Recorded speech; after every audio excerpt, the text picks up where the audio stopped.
الحمد لله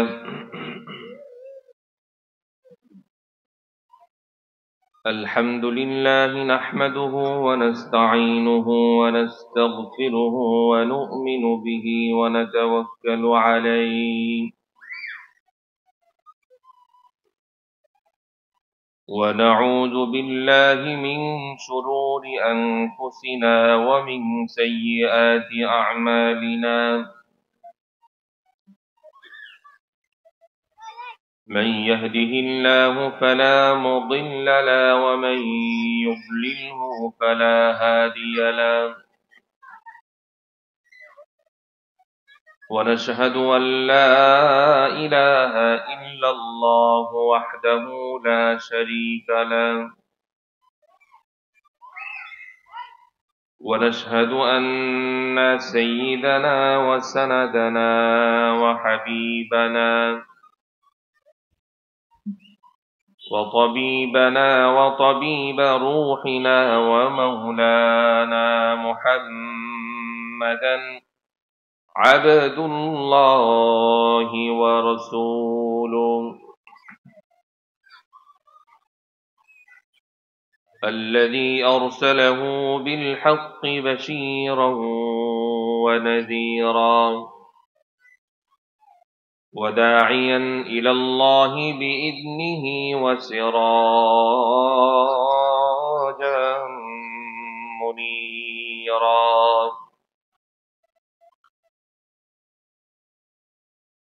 فقد قال الله تعالى في كلامه المجيد وفرقانه الحميد أعوذ بالله من الشيطان الرجيم بسم الله الرحمن الرحيم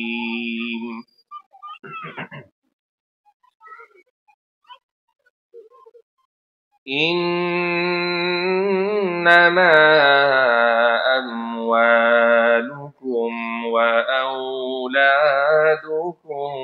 فتنة والله عنده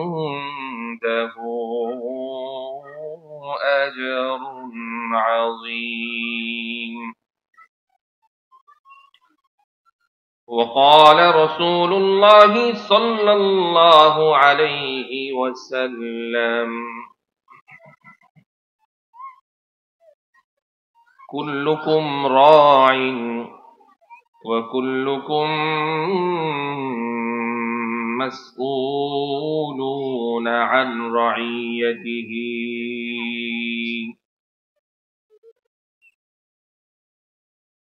والرجل راع على أهل بيته وهو مسؤول عن رعيته والمرأة راعية على أهل بيت زوجها وولده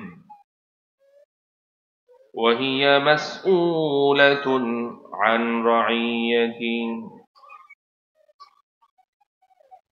أو كما قال النبي عليه الصلاة والسلام وقال تعالى في شان حبيبه ومحبوبه ومعشوقه مخبرا وآمرا إن الله وملائكته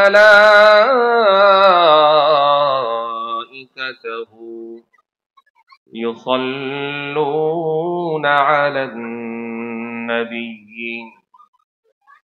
يا أيها الذين آمنوا صلوا عليه وسلموا تسليما محبت الشتى درود إبراهيم قري اللهم صل على محمد وعلى آل محمد محمد كما صليت على إبراهيم وعلى آل إبراهيم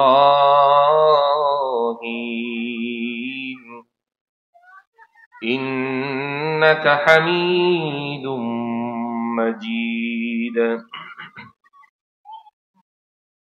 اللهم بارك على محمد وعلى آل محمد كما باركت على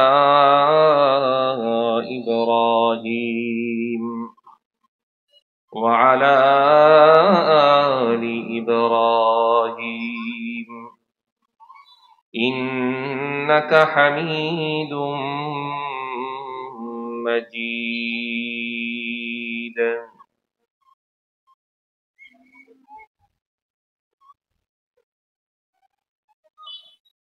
नहीं दो जहां में मिसाले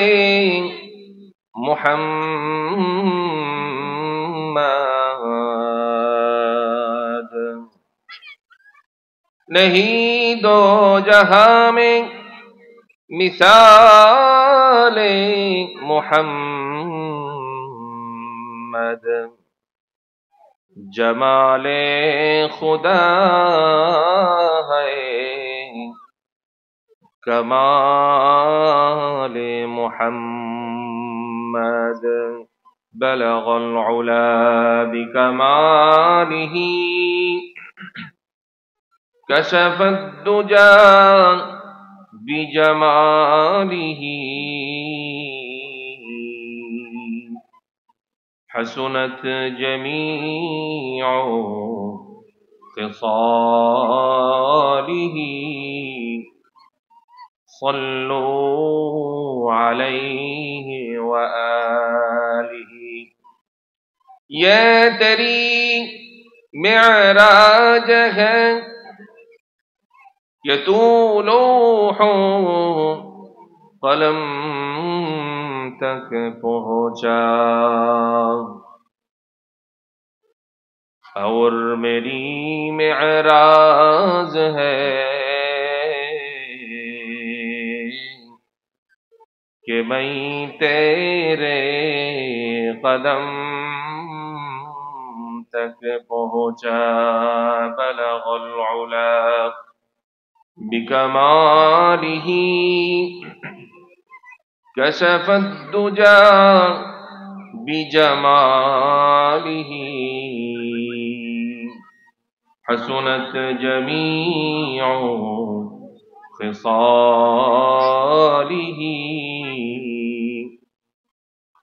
सल्लू अलैहि व आलिहि मोहब्बत একটু জিকির করি লা ইলাহা ইল্লাল্লাহ লা ইলাহা ইল্লাল্লাহ সুবহানাল্লাহ ওয়ালহামদুলিল্লাহ লা ইলাহা ইল্লাল্লাহ সুবহানাল্লাহ ওয়ালহামদুলিল্লাহ লা ইলাহা ইল্লাল্লাহ লা ইলাহা ইল্লাল্লাহু মুহাম্মাদুর রাসূলুল্লাহ رب اشرح لي صدري ويسر لي أمري واحلل عقدة من لساني يفقه قولي سبحانك لا علم لنا إلا ما علمتنا إنك أنت العليم الحكيم صدق الله مولانا العظيم وصدق رسوله النبي الكريم ونحن على ذلك لمن الشاهدين والشاكرين والحمد لله رب العالمين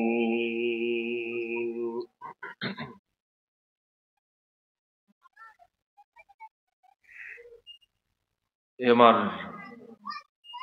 নুরানি হাফিজি আলিয়া মাদ্রাসা ইস্টার্ন হাউজিং কর্তৃক আয়োজিত আজকের এই মহতি জলসার সম্মানিত সভাপতি হাফেজ মোহাম্মদ আব্দুর রহিম, বিশিষ্ট ব্যবসায়ী, সমাজসেবক, শিক্ষানুরাগী ব্যক্তিত্ব, আল্লাহ তাআলা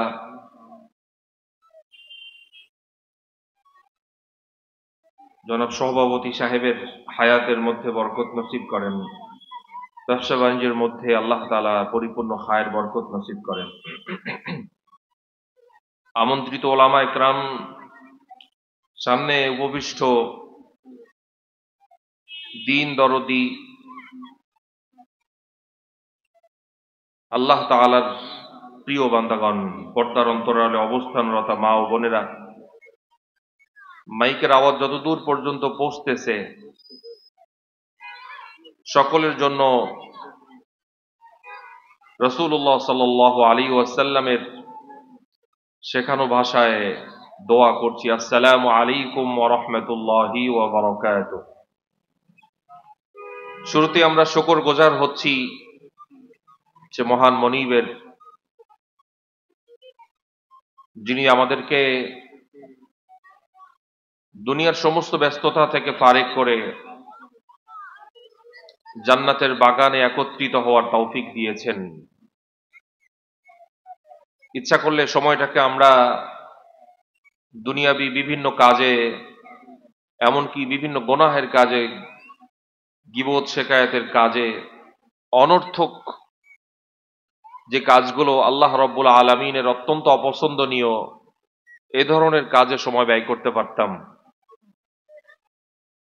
আল্লাহ রাব্বুল আলামিন আমাদেরকে এক দ্বীনি মজলিসে একত্রিত হওয়ার তৌফিক দিয়েছেন। এজন্য শুকরিয়া আদায় করি অন্তরের অন্তরস্থল থেকে, যেন মালিক আমাদেরকে আমাদের জীবনে বেশি বেশি নেক আমলের সুযোগ করে দেন। সকলে বলছি আলহামদুলিল্লাহ। সম্মানিত হাজিরিন,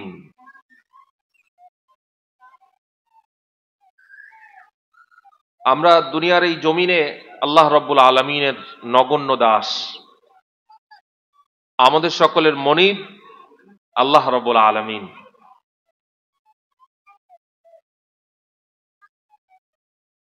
রব্বুল আলামিন আমাদেরকে বিভিন্ন ধরনের নিয়ামতের মধ্যে নিমজ্জিত রেখেছেন। অসংখ্য নিয়ামত আল্লাহ রব্বুল আলামিন এই দুনিয়ার জীবনে চলাচলের জন্য, সুন্দর জীবন যাপনের জন্য আমাদেরকে দান করেছেন।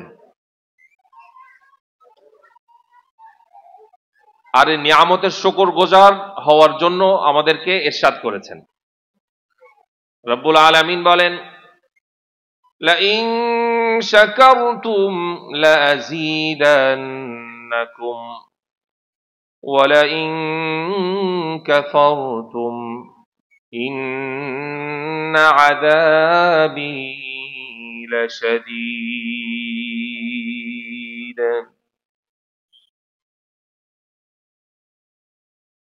আমার নিয়ামত পেয়ে, লাইন শাকারতুম, আমার নিয়ামত সামগ্রী পেয়ে যদি নিয়ামতের শুকরিয়া আদায় করো, লাযীদান্নাকুম, অবশ্যই তোমাদের নিয়ামত গুলোকে আমি আরো আরো বৃদ্ধি করে দেব। ওয়ালাইন কাফারতুম, আর যদি নিয়ামতের শুকরগুজার না হও, তাহলে জেনে রাখো ইন্না আযাবি লাশাদীদ, যদি আমার নিয়ামতের শুকরগুজার না হও তবে আমার শাস্তির কথা যেন ভুলে যেও না।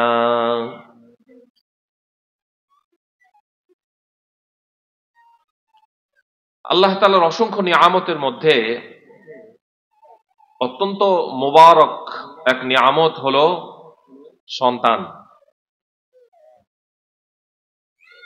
মূল্যবান এক নিয়ামত কি? সন্তান। কিভাবে বুঝলাম? আল্লাহ রাব্বুল আলামিন সূরাতুত তাগাবুনের মধ্যে বলছেন এ সম্পর্কে।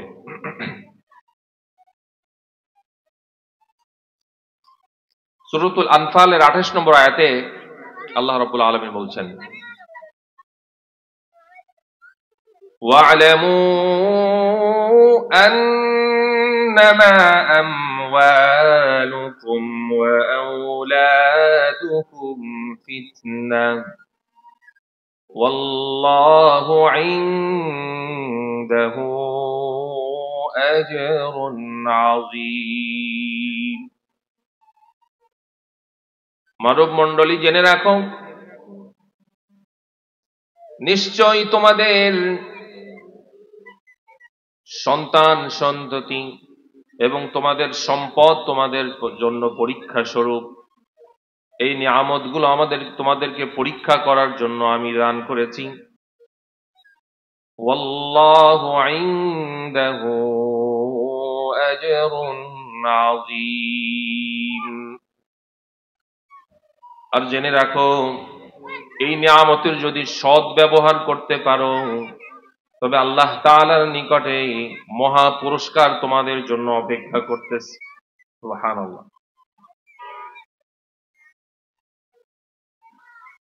এই সন্তান কত বড় নিয়ামত, এটা নিয়ামত মনে হয় তার কাছে, এর মূল্য সে বোঝে যাকে আল্লাহ তাআলা সন্তান দেননি, ঠিক না? কিন্তু যে নিয়ামত মানুষ সহজেই পেয়ে যায় সেটার মর্ম সে বোঝে না। কোন এক দম্পতির কোন প্রাচুর্য দ্বারা পরিপূর্ণ এক দম্পতি, কোনো কিছুর অভাব নেই, সুন্দর আলিশান বাসভবন, আল্লাহ তাআলা সব ধরনের প্রাচুর্য দিয়ে তার বাড়িটাকে ভরপুর করেছেন, খানা দানার অভাব নাই, তার ঘরের মধ্যে কোন রকমের আসবাবের কোনো অভাব নাই। তো এই দম্পতি যখন বিয়ের 2 বছর 4 বছর 5 বছর একটা সময় যখন তাদের সন্তান হয় না, এরা আসলে বুঝতে পারে যে সন্তান কত দামি। তখন এরা বিভিন্ন জায়গায় দৌড়াদৌড়ি শুরু করে। যাদের দ্বীনি বুঝ নাই, সন্তানের জন্য প্রথমে ডাক্তারের কাছে যায়, ঠিক না? তো ডাক্তার টেস্ট করে যদি দেখে যে মাশাআল্লাহ, অস্থির হয়ে যায়, ছুটাছুটি করতে থাকে, সন্তান দরকার, এত সম্পদ এত প্রাচুর্য কি হবে। এই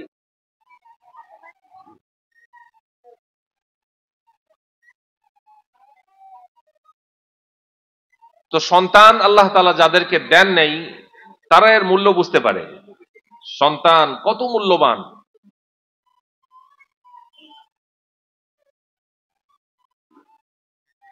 তো উচিত হলো আল্লাহ তাআলা যাদেরকে সন্তান দেননি, সন্তান সে আল্লাহ তাআলার কাছে চাবে।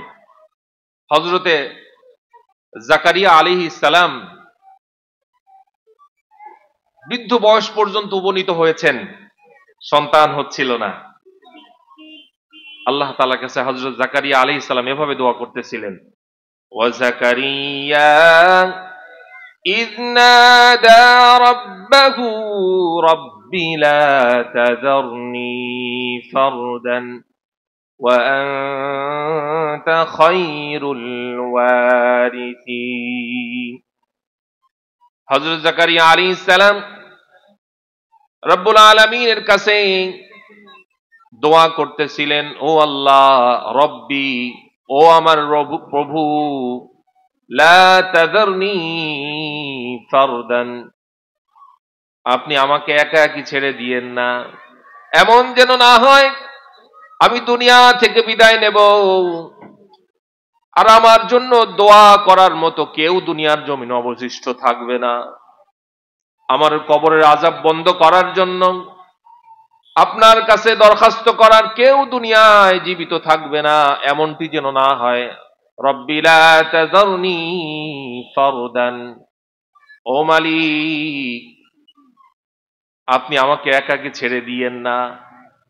আমার ইন্তেকালের পরে যেন আমার কবরের আযাব মাফ করার জন্য, আমার মর্যাদাকে বুলন্দ করার জন্য, রোনা জারি করার জন্য আমার বংশধররা দুনিয়ায় অবশিষ্ট থাকে।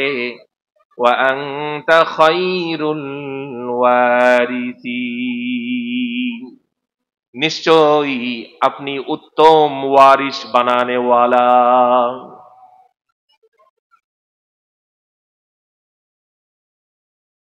তো সন্তান আল্লাহ তাআলা যাদেরকে দেন এটা আল্লাহ তাআলাই দেন, ঠিক না? রব্বুল আলামিন সূরাতুশ শূরার 49-50 নম্বর আয়াতের মধ্যে বলেন, ওয়ালিল্লাহি মুলকুস সামাওয়াতি ওয়াল আরদ ইয়াখলুকু মা ইয়াশাউ ইয়াহাবু লিমান ইয়াশাউ ইনাসাও ويهب لمن يشاء الذكور أو يزوجهم ذكرانا وإناثا ويجعل من يشاء عقيما إنه عليم قدير। রব্বুল আলামিন বিশ্বজগতের মানুষদেরকে জানান, লিল্লাহি মুলকুস সামাওয়াতি ওয়াল আরদ, আসমান এবং জমিনের মালিকানা আল্লাহ তাআলার জন্য। ইয়াখলুকু মা ইয়াশা, আল্লাহ তাআলা যা ইচ্ছা তাই সৃষ্টি করে থাকেন। ইয়াহাবু লিমান ইয়াশাউ ইনাসা, রব্বুল আলামিন যাকে ইচ্ছা তাকে কন্যা সন্তান দান করেন। ওয়া ইয়াহাবু লিমান ইয়াশাউ যুকুর, যাকে ইচ্ছা তাকে ছেলে সন্তান দান করেন। আও ইউযাউযুহুম যুকরানা ওয়া ইনাসা, আবার কাউকে ছেলে মেয়ে উভয়ই দান করেন। ওয়া ইয়াজআলু মান ইয়াশাউ আকিমা, আবার অনেকে আল্লাহ তাআলা কোনো সন্তানই দেন না, বন্ধা বানিয়ে রাখেন, পরীক্ষা করেন, ঠিক না? তো মানুষ না বুঝে সন্তান দেনে ওয়ালা যে আল্লাহ তাআলা, এটা অনেক সময় ভুলে যায়। ভুলে আল্লাহ তাআলার শরণাপন্ন না হয়ে আল্লাহ তাআলার মাখলুকের শরণাপন্ন হয়। আফসোস। দেখবেন আমার আপনার মতো অনেক মানুষ না বুঝে গোলাপ শাহর মাজারে টাকার স্তূপ বানায় ফেলতেছে। শাহ আলীর মাজারে টাকার স্তূপ বানায় ফেলতেছে, অথচ আব্বা আম্মার জন্য 5 টাকা খরচ করে না।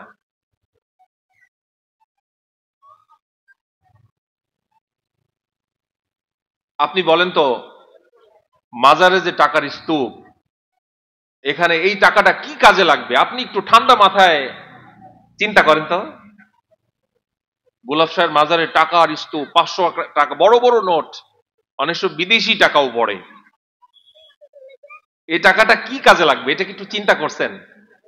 আমাদের মসজিদের জন্য কালেকশন করা হয়, মাদ্রাসার জন্য কালেকশন করা হয়, এগুলো তো ব্যয়ের একটা খাত আছে।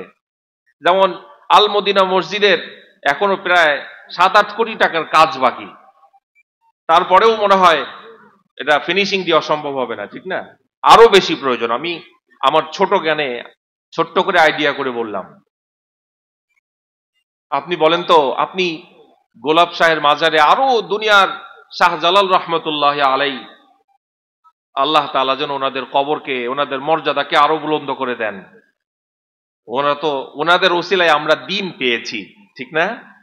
আল্লাহ তাআলা ওনাদের মর্তবাকে বাড়িয়ে দেন। কিন্তু ওনাদেরকে ইস্যু করে এক শ্রেণীর ধান্দাবাজরা তাদের ধান্দাকে অর্জন করতেছে।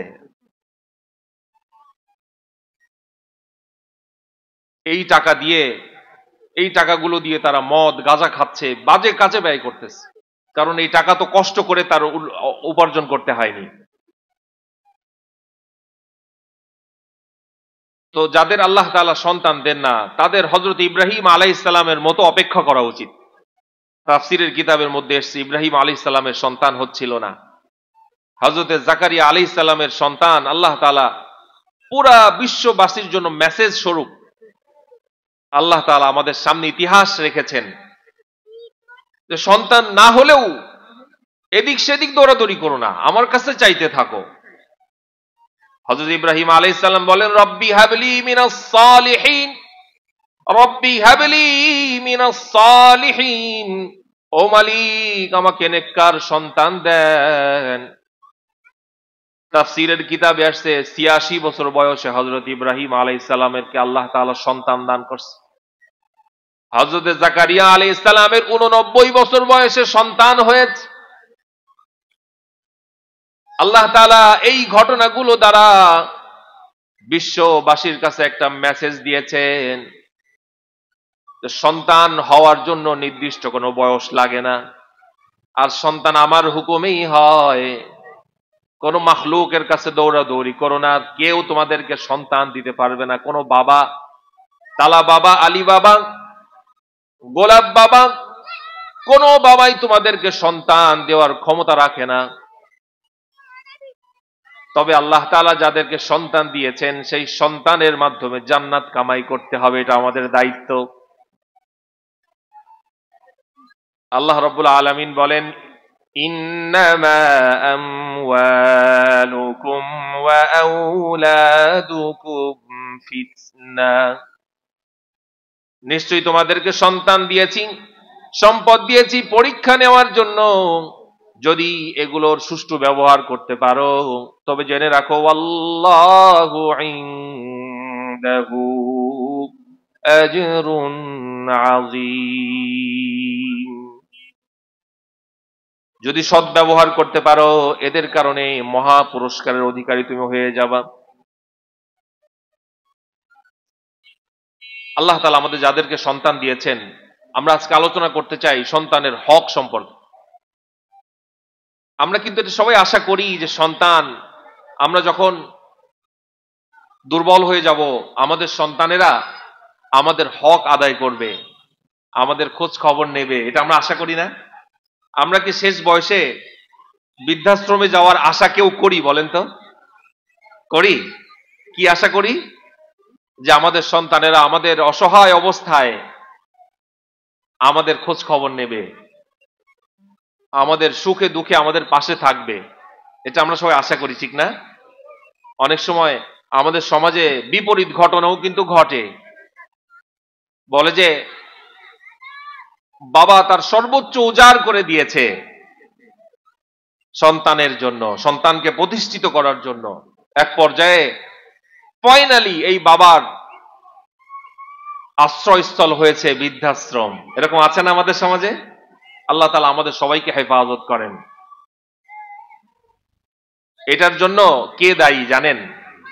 হাদিসের আলোকে বলবো, হযরত ওমর রাদিয়াল্লাহু তাআলা আনহুর শাসনামল। হযরত ওমর রাদিয়াল্লাহু তাআলা আনহু আমিরুল মুমিনিন, তিনি যখন ক্ষমতার মসনদে ওনার শাসনামল চলছিল, এক ব্যক্তি তার সন্তানকে নিয়ে হযরত ওমর রাদিয়াল্লাহু তাআলা আনহুর দরবারে হাজির হয়েছে। ইয়া আমিরুল মুমিনিন সাইয়্যিদিনা ওমর, আমার এই ছেলেটার ব্যাপারে আপনার কাছে অভিযোগ। আমার এই সন্তান আমার কথা শোনে না, আমার হক আদায় করে না, আমার সম্মান হানি করে।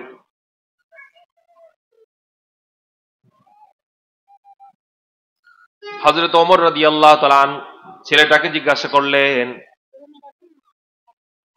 কি বৎস, তোমার বাবার অভিযোগ কি সত্য?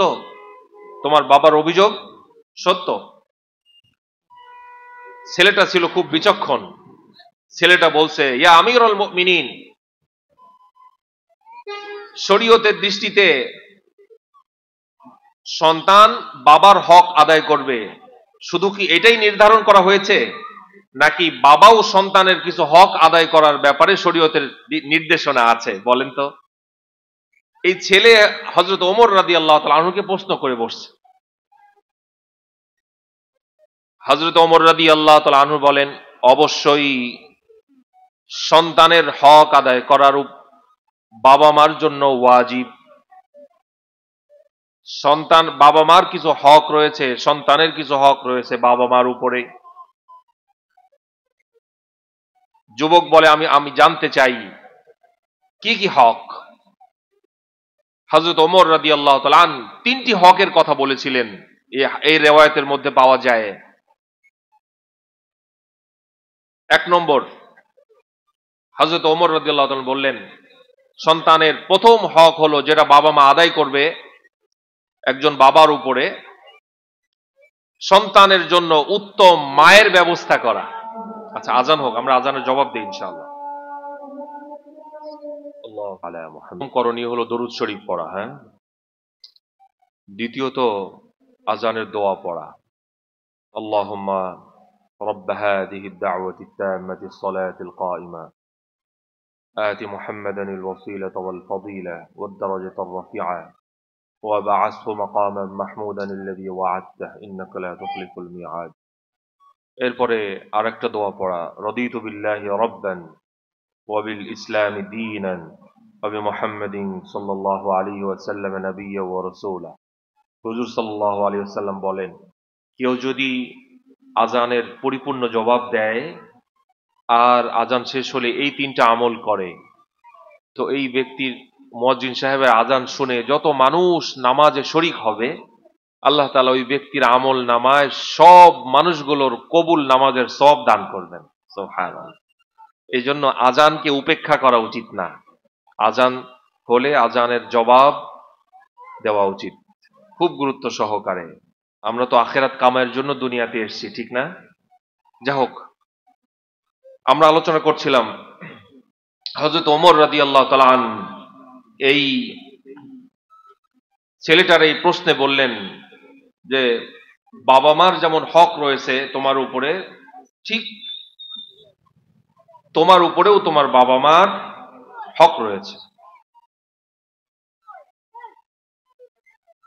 তো এক নম্বর, সন্তানের প্রতি বাবা মার প্রথম হক, হযরত ওমর রাদিয়াল্লাহু তাআলা আনহু যেটা প্রেসক্রিপশন দিলেন, সেটা হলো সন্তানের জন্য উত্তম মায়ের ব্যবস্থা করা। সুবহানাল্লাহ। বলে যে কেন? বলে যে ইতিহাস বলতেছে যে দুনিয়ার জমিনে যত বুজুর্গানে দ্বীন এসছেন, যারা পুরা বিশ্ববাসীর সামনে প্রসিদ্ধ হয়েছেন, বড় বড় দ্বীনের দায়ী ছিলেন, সবাই অত্যন্ত মুত্তাকি পরহেজগার মায়ের পেট থেকে এসছে। সুবহানাল্লাহ। বলে যে আমরা যখন বাজারে,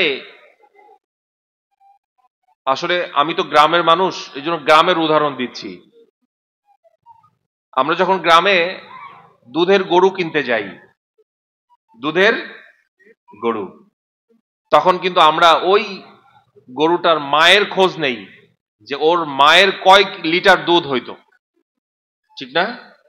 এটা তো একটা সাধারণ উদাহরণ ভাই। বলে যে মা যদি ভালো হয় তো আল্লাহ তাআলা নেককার মায়ের পেট থেকে, পর্দানিশিনা আবেদা সালেহা মায়ের পেট থেকে নেককার সন্তান দান করেন। কারণ এই সন্তান পেটে নিয়ে এই মা কোরআন তেলাওয়াতের মধ্যে লিপ্ত থাকে। এই সন্তান পেটে আসার পরে এই মা বেপর্দায় নিজের গর্বকে প্রদর্শন করে রাস্তায় হাঁটে না, হাজারো মানুষের কুদৃষ্টি থেকে তার পেটকে বাঁচায়, নিজেকে বাঁচায়। বলে যে টাইম মতো নামাজ পড়ে আর আল্লাহ তাআলার কাছে কান্নাকাটি করতে থাকে যে আল্লাহ আমাকে আপনি নেককার সন্তান দেন, যে সন্তানের ওসিলায় আমার জান্নাতের ফয়সালা হবে। কারণ এই মায়ের তো বুঝ আছে যে সন্তান আল্লাহ তাআলার হুকুম এসছে, আর এই সন্তানের ভাগ্যও নির্ধারণ করবেন আল্লাহ রব্বুল আলামিন। আমার এই সন্তানের সুখ দুঃখ মর্যাদা সম্পদ সমস্ত কিছু আমার মালিকের হাতে, এই জন্য রোনাজারি করতে হবে কোথায়? আর বলে যে সমস্ত মায়েদের বুঝ নাই, দ্বীনি বুঝ নাই, তো এরা গর্ভ অবস্থায় উদাসীন জীবন যাপন করে, নামাজ কালামের কোন রকমের কোনো ইহতেমাম করে না, কোরআন তেলাওয়াত তো জানেই না করবে কি। তাফসীরের কিতাবের মধ্যে এসছে যদি কেউ গর্ভ অবস্থায় সূরাত ইউসুফ তেলাওয়াত করে, কোন সূরা? সূরাত ইউসুফ বেশি বেশি তেলাওয়াত করে, তো আল্লাহ তাআলা তার সন্তানকে সুশ্রী বানান। সুশ্রী। আমার মায়ের কথা বলবো, আল্লাহু আকবার, আমরা কোনোদিন আমার মায়ের চুল দেখি নাই। আল্লাহু আকবার। বলে মাদ্রাসায় যাওয়ার সময় আম্মাও কান্না করতো, আমিও কান্না করতাম। বাসা থেকে যখন মাদ্রাসায় যেতাম, আমাদের মায়েদের অবস্থা কি বলেন তো? বেপর্দার এমন অবস্থা, আপনি কি কুদৃষ্টি বিশ্বাস করেন? কুদৃষ্টি যদি কেউ বিশ্বাস না করে তো তার ঈমান থাকবে না। আল্লাহ রাসূল সাল্লাল্লাহু আলাইহি ওয়াসাল্লাম কুদৃষ্টি থেকে বাঁচার জন্য দোয়া করতে শিখিয়েছেন। কুদৃষ্টি সত্য, এজন্য বদনজর থেকে নিজেকে হেফাজত করা। একজন বেপর্দা মহিলার পেট থেকে নেককার পরহেজগার সন্তান দুনিয়ায় আসবে, এটা অকল্পনিক, কল্পনাতীত বিষয়। এজন্য হযরত ওমর রাদিয়াল্লাহু তাআলা আনহু বললেন যে যদি নেককার সন্তান আশা করো তো সর্বপ্রথম তোমার সন্তানের জন্য আবেদা সালেহা নেককার স্ত্রী বাছাই করো। সুবহানাল্লাহ।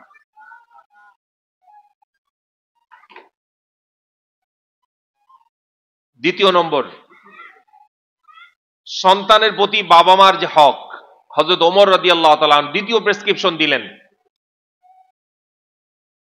সন্তানের সুন্দর নাম রাখো। কি? সুন্দর সুন্দর নাম, সুন্দর অর্থবহ নাম। আল্লাহ রাসূল সাল্লাল্লাহু আলাইহি সাল্লাম বলেন আল্লাহ তাআলার নিকটের সবচেয়ে প্রিয় নাম হলো আব্দুল্লাহ, আব্দুর রহমান। আব্দুল্লাহ, আব্দুর রহমান। প্রত্যেকটা নামের পার্শ্ব প্রতিক্রিয়া আছে।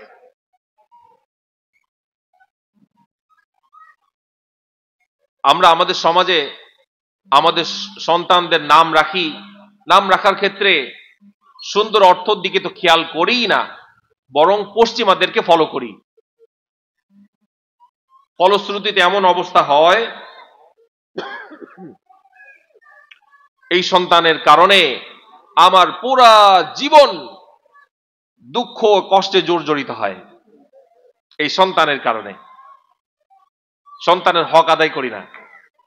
এক তো হলো সন্তানের মা বাছাই করি না, দ্বিতীয়ত নামটাও রাখি লালটু বল্টু, ঠিক না ভাই? মুসলমানের নাম তো এমন হবে যে নাম শুনে বিধর্মীদের অন্তর কেঁপে ওঠে। বলে যে ক্লিনটন, ক্লিনটনের নাম শুনছেন? ওর চুল হলো কোকড়ানো। আমরা একটা ইয়ের মধ্যে পড়ছি, বইয়ের মধ্যে পড়েছি, ক্লিনটনের চুল হলো কি কোকড়ানো। তো ওর চুল কাটতে নাপিতের খুব কষ্ট হয়, কারণ এর মধ্যে ওই চিরুনি ঢোকে না, কোকড়ানো চুল। বলতেছে যে নাপিত কানের গোড়ে মাঝে মাঝে বলে উসামা বিন লাদেন। কি বলে? তো বেচারা বিরক্ত হয়ে বলে যে এই নামটা তুমি বারবার বলো কেন? বলে যে জাহাপনা, আপনার চুল তো এত কোকড়ানো, এর মধ্যে চিরুনি ঢোকে না, কিন্তু আমি এই নামটা যখন বলি চুল কিছুটা সোজা হয়, তো আমার চিরুনি চালাইতে সহজ হয়। মুসলমানের নাম তো এরকম সিংহের বাচ্চার মতো নাম রাখা উচিত, যে নাম শুনলে বিধর্মীদের কলিজা কেঁপে উঠবে, পশম দাঁড়ায় যাবে। পেট খারাপ হয়ে যাবে। আফসোস, এখন মুসলমানের বাচ্চাদের নাম শুনলে বোঝা যায় না যে এটা মুসলমানের বাচ্চা না অন্য কারো বাচ্চা। আস্তাগফিরুল্লাহ আল আযীম।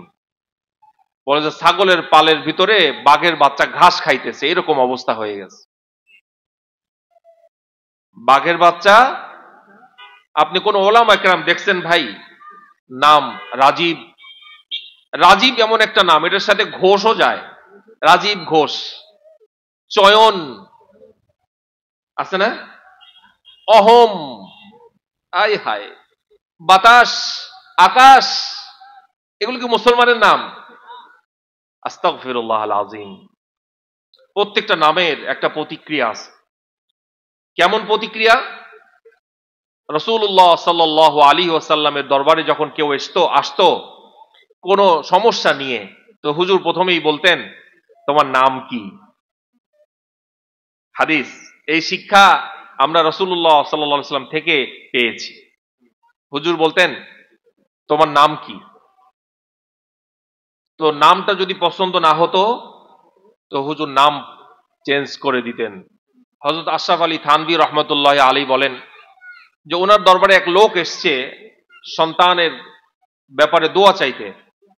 এসে বলতেছে যে হুজুর আমার এই সন্তান শুধু অসুস্থ থাকে। তো হুজুরের শিক্ষা অনুযায়ী হযরত আশরাফ আলী থানভী রহমতুল্লাহ বলতেছেন আপনার সন্তানের নাম কি? তো বলতেছে কালিমুল্লাহ। কি নাম রাখছে? কালিম শব্দের অর্থ হলো আহত। কালিম শব্দের অর্থ কি বলেন তো? কালিমুল্লাহ শুনতে কি আমাদের মনে হচ্ছে না খুব সুন্দর নামটা? কিন্তু আমি তো ওলামা ইকরামের সাথে পরামর্শ করে রাখি নাই। কালিম শব্দের অর্থ কি বলেন তো? আহত। হযরতে আশরাফ আলী থানভী রহমতুল্লাহ আলাইহি নামটা চেঞ্জ করে দিয়ে বললেন তোমার ছেলের নাম আজকে থেকে সালিমুল্লাহ। সালিম শব্দের অর্থ নিরাপদ। সালিম মানে কি? ইতিহাস লেখে যে সপ্তাহখানেকের মধ্যে আল্লাহ রাব্বুল আলামিন ওই বাচ্চাটাকে সুস্থ করে দিয়েছে। সুবহানাল্লাহ, সুবহানাল্লাহ। রাসূলুল্লাহ সাল্লাল্লাহু আলাইহি সাল্লাম মক্কায় মদিনায় যখন হিজরত করেন ওই সময় মদিনার নাম ছিল ইয়াসরিব। কি নাম ছিল? ইয়াসরিব। দেখেন নামের প্রতিক্রিয়া কি। হুজুর এই নামটাকে পরিবর্তন করে রেখে দিলেন মদিনাতুল মুনাওয়ারা। সুবহানাল্লাহ। যারা আমরা মদিনাতুল মুনাওয়ারায় গিয়েছি আমি দোয়া করি আল্লাহ তাআলা সবাইকে যেন যাওয়ার তৌফিক দেন। মদিনাতুল মুনাওয়ারায় যে পরিবেশ আল্লাহ তাআলা দান করেছেন, সুবহানাল্লাহ। মদিনার রাস্তা দিয়ে হাঁটলেও শান্তি লাগে। মদিনার প্রত্যেকটা জিনিস আনন্দের। কি যে একটা প্রশান্তি আল্লাহ তাআলা মদিনাতুল মুনাওয়ারায় রেখেছেন, এটা যারা আল্লাহ তাআলা যাদেরকে ঘুরিয়ে নিয়ে আসছেন, সফর করার তৌফিক দিয়েছেন, তাদেরকে একান্তে জিজ্ঞাসা করে দেখবেন। এজন্য আমি সেদিন আমাদের সমিতি অফিসে এক বাচ্চা প্রতিযোগিতা চলতেছে, তো এক বাচ্চার নাম হলো মহিন। কি নাম? মহিন। মহিন আমরা এই নাম রাখি না অনেকে? মহিন, চিন্তা করি এটা তো আরবি নাম, কোরআন শরীফে আছে। এই নামের অর্থ কি জানেন? মহিন শব্দের অর্থ অপদস্থ, লাঞ্ছিত। আপনি বিশ্বাস করেন এই নাম যদি এই ছেলেটা কন্টিনিউ করে নিজের সাথে, ওকে ওর বন্ধুরা ডাকবে এই অপদস্থ ভাই এদিক এসো। ও কিন্তু বুঝতেছে না, ও চিন্তা করতেছে আমার নাম মহিন, আরবি নাম তো। সারাটা জীবন এই নামের একটা ব্যাড ইফেক্ট ওকে বয়ে বেড়াতে হবে, এতে কোনো সন্দেহ নাই। রাসূলুল্লাহ সাল্লাল্লাহু আলাইহি সাল্লামের হাদিস এবং সাহাবে কেরামের জিন্দেগি থেকে এই প্রমাণ পাওয়া যায়। পরে আমরা তার নামটাকে চেঞ্জ করে দিলাম মহিন, মিম হা ইয়া নুন। মহিন মানে অপদস্থ। শুধু এই নুনের জায়গায় যদি কেউ মিম হা ইয়া মিম, মহিম, এর অর্থ হলো গুরুত্বপূর্ণ। সুবহানাল্লাহ। এই জন্য নাম রাখার ক্ষেত্রে সন্তানদের থেকে যদি ভালো ফিডব্যাক পেতে হয় তো সন্তানদের সুন্দর নাম রাখতে হবে। পারবো তো ইনশাআল্লাহ? আমরা যারা বাজে নাম রেখে ফেলেছি, আমরা ওলামা ইকরামের সাথে পরামর্শ করে সন্তানদের সুন্দর নাম নির্বাচন করব ইনশাআল্লাহ। সুন্দর অর্থবহ নাম। আপনি কোন ওলামা ইকরামের নাম দেখেছেন উল্টাপাল্টা? বলেন তো, দেখেন। আজকের যে আমাদের আমন্ত্রিত ওলামা ইকরাম, যিনি প্রধান আলোচক, হাফেজ মাওলানা মুফতি মাসউদুর রহমান, সুবহানাল্লাহ, কত সুন্দর নাম দেখছেন। মাসউদ, সাদুন, সউদ, সৌভাগ্য, মানে কি? সাদ, সৌভাগ্য। দ্বিতীয় আরেকজন উলামা, আরেকজন আলেম হযরত মাওলানা মুফতি আবু ইউসুফ। সন্তানরা চরিত্রবান হোক, বড় আলেম হোক, সমাজ সেবক হোক। আমাদের সভাপতি সাহেবের নাম জানেন? আব্দুর রহিম। আল্লাহ তাআলা এত বড় খেদমত কি এমনি নিতেছেন? সুবহানাল্লাহ, বোঝেন না এটা? এজন্য আমরা সবাই সৌভাগ্যমণ্ডিত সন্তান কামনা করি, কিন্তু পদক্ষেপগুলো নেই হলো ভুল।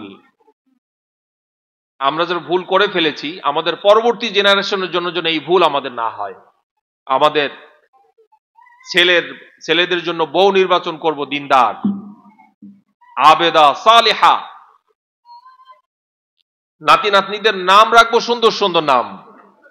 তৃতীয়ত হলো হযরত ওমর রাদিয়াল্লাহু তাআলা, আমি ফিনিশিং এ চলে যাচ্ছি ইনশাআল্লাহ। হযরত ওমর রাদিয়াল্লাহু তাআলা তৃতীয় যে প্রেসক্রিপশন দিলেন, যে সন্তানের প্রতি পিতামাতার তৃতীয় হক, বলে সন্তানদেরকে কালামুল্লাহর ইলম শিখানো। সুবহানাল্লাহ, কি ইলম শিখানো? কালামুল্লাহর ইলম শিখানো। বলে যে ছোট্টবেলায় কালামুল্লাহ শরীফের সহি তেলাওয়াত শিখানো এবং তাদেরকে তাওহীদের, আল্লাহ রাব্বুল আলামিনের সাথে তাদের একটা সংযোগ তৈরি করে দেওয়া ছোটবেলা থেকেই। আমার ছেলে অনেক বড় ইঞ্জিনিয়ার হবে, অনেক বড় জজ হবে, সেনাবাহিনীর বড় অফিসার হবে, এগুলো নিষেধ না,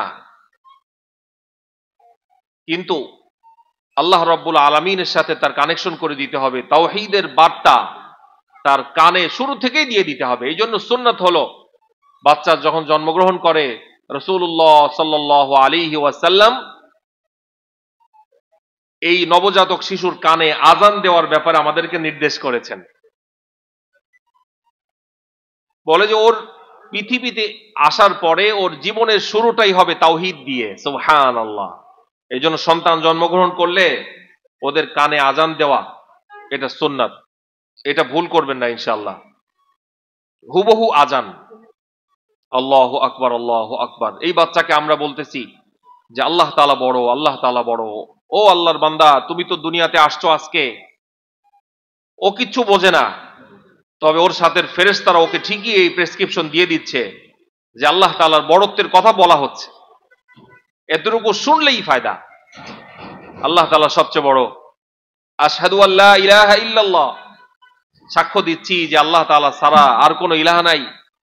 ওয়া আশহাদু আন্না মুহাম্মাদুর রাসূলুল্লাহ। আর এই প্রেসক্রিপশন এই নবজাতককে আমরা দিচ্ছি, যে আমরা সাক্ষ্য দিচ্ছি যে মুহাম্মদুর রাসূলুল্লাহ সাল্লাল্লাহু আলাইহি ওয়াসাল্লাম আল্লাহ তাআলার রাসূল। এরপরে হাইয়া আলাস সালাহ, কল্যাণের দোয়া করতেছি এই নবজাতকের জন্য। হাইয়া আলাল ফালাহ, নামাজের ঘোষণা। হাইয়া আলাস সালাহ, এই নবজাতক বাচ্চা কিচ্ছু বোঝে না, কিন্তু নামাজের দাওয়াত ওকে শুরুতেই দিয়ে দিচ্ছি। সুবহানাল্লাহ, কত বড় গুরুত্বপূর্ণ সুন্নাহ। কারণ নামাজ ছাড়া সৌভাগ্যবান হওয়া কি সম্ভব? মোটেই সম্ভব না। নবজাতকের কাছে প্রেসক্রিপশন চলে যাচ্ছে, হাইয়া আলাস সালাহ, হাইয়া আলাল ফালাহ। বলে যে এই নামাজের মধ্যেই কল্যাণ আল্লাহ তাআলা রেখেছেন। আল্লাহু আকবার, আল্লাহু আকবার, লা ইলাহা ইল্লাল্লাহ। আল্লাহ তাআলা সবচেয়ে বড়, আল্লাহ তাআলা ছাড়া কোনো মাবুদ নাই। এজন্য বাচ্চাদেরকে দ্বীন শিখানো, দ্বীন শিখানো। আমাদের মহল্লা আলহামদুলিল্লাহ দ্বীনি প্রতিষ্ঠান অনেকগুলো, এর মধ্যে অন্যতম এমআর নুরানী হাফিজি আলিয়া মাদ্রাসা। আমি ওই সমস্ত অভিভাবকদেরকে মোবারকবাদ জানাই যারা সন্তানদের হক আদায় করতেছেন। এই প্রতিষ্ঠান তো এমন প্রতিষ্ঠান, এখান থেকে একটা বাচ্চা হাফেজ হবে, মাওলানা হবে, এরপর ইচ্ছা করলে সে বিসিএস পরীক্ষা দিয়ে রাষ্ট্রীয় বড় কোনো খেদমত করতে পারবে। এই প্রতিষ্ঠানগুলো হলো এমন প্রতিষ্ঠান। তো এই জন্য আমরা যারা আমাদের বাচ্চাদের দিন শিখানোর ব্যাপারে এরাদা করেছি, আমরা আমাদের বাচ্চাদের হক আদায় করছি হযরত ওমর রাদিয়াল্লাহু তাআলা আনহু এর বক্তব্য অনুযায়ী, ঠিক না? আমি দোয়া করছি আল্লাহ তাআলা যেন আমাদের অসহায় অবস্থায়, আমরা যখন অসুস্থ হয়ে যাব, দুর্বল হয়ে যাব, ওই সময় আমাদের সন্তানদের পক্ষ থেকে পরিপূর্ণ খেদমত আল্লাহ তাআলা যেন আমাদের ভাগ্যে জুটায় দেন, বলে আমিন। আল্লাহ তাআলা আমাদের সন্তানদের পরিপূর্ণ হক আদায় করার তৌফিক নসিব করেন, এবং আল্লাহ রাব্বুল আলামিন যেন তাদেরকেও আমাদের হক, আমাদের অসহায় অবস্থায় রক্ষা করার তৌফিক নসিব করেন। সর্বপ্রতি দ্বীনি প্রতিষ্ঠানের জন্য দোয়া করছি, আল্লাহ তাআলা এর দিন দিন তারাক্কি নসিব করেন। আল্লাহ তাআলা আমাদের আজকের আয়োজনকে কবুল করেন, আয়োজকদেরকে কবুল করেন। নামাজ, এশার নামাজের পরে আমরা ইনশাল্লাহ জুড়ে মিলে বসবো। আমন্ত্রিত ওলামা একরাম আসতেছেন। মুসাফির মানুষ, তাদের দোয়া কবুল হয়, মুসাফিরের দোয়া আল্লাহ তাআলা ফিরিয়ে দেন না। তো আমরা ইনশাল্লাহ এশার নামাজ পড়ে মাহফিলের প্যান্ডেলে জুড়ে মিলে বসবো। আল্লাহ রাব্বুল আলামিন আমাদের আজকের এই কথাগুলো সকলকে আমল করার তৌফিক নসিব করেন। যদি কোনো অযথা কথা বলে থাকি, আল্লাহ তাআলা যেন আমাকে মাফ করে দেন।